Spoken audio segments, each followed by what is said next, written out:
Avant de continuer ce chapitre, nous allons voir quelques généralités sur les énergies, notamment identifier la nature des énergies échangées, même si vous commencez à y être habitué, et la nature de leurs caractéristiques. Quelles sont les variables flux et potentiel? Bon, une énergie, c'est quoi déjà? Une énergie, c'est le potentiel qu'un système a pour changer son état par rapport à un référentiel donné. C'est-à-dire, est-ce que je vais pouvoir mettre mon système en mouvement? Est-ce que j'ai le potentiel d'arrêter mon mouvement, démarrer mon mouvement? Est-ce que j'ai le potentiel de changer ma température? Est-ce que j'ai le potentiel de m'allumer, etc. Bon, c'est ça une énergie. C'est un potentiel pour faire quelque chose, pour changer d'état. Une puissance, c'est quoi? C'est la quantité d'énergie qui est fournie à un système, alors dans un sens ou dans l'autre, par un autre système par unité de temps. Donc soit c'est une énergie qui est fournie, soit c'est une énergie qui est reçue, donc c'est dans un sens ou dans l'autre, et par unité de temps. C'est ça la puissance. Donc on voit bien qu'il y a un lien entre la puissance et l'énergie déjà. D'accord? Nous, on va se placer dans quel domaine? On va se placer surtout dans le domaine de la mécanique pour ce cours, avec la mécanique en translation ou en rotation. On va faire la différence entre les deux, pour faciliter les choses.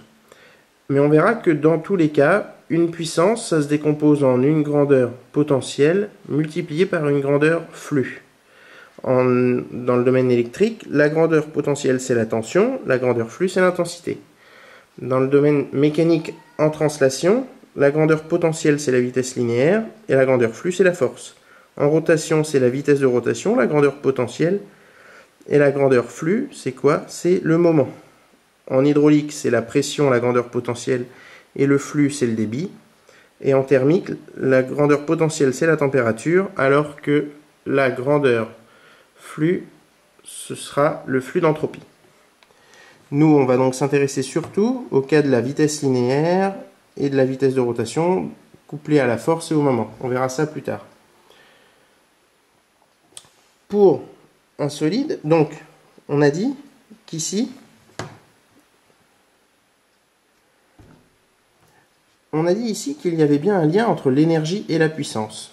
Ce lien, en mécanique, va se traduire par le théorème de l'énergie-puissance, qui nous dit que, pour un solide donné, la dérivée par rapport au temps de l'énergie cinétique galiléenne d'un solide est égale à la puissance des efforts extérieurs. C'est-à-dire que pour un solide, la dérivée par rapport au temps de l'énergie cinétique de mon solide par rapport à un référentiel galiléen correspond à la puissance des efforts extérieurs appliqués à mon solide par rapport à ce référentiel galiléen. On va comprendre que vu qu'il y a une notion de vitesse, il faut bien qu'il y ait un référentiel et que ce référentiel doit être galiléen pour qu'on puisse travailler. Si je parle d'un système de solides, cette fois-ci j'ai plusieurs solides, alors je sais que la dérivée de l'énergie cinétique sera égale à la puissance des efforts extérieurs à mon système par rapport au référentiel galiléen, plus la somme des puissances des interefforts. Mais ça, nous allons le définir plus tard.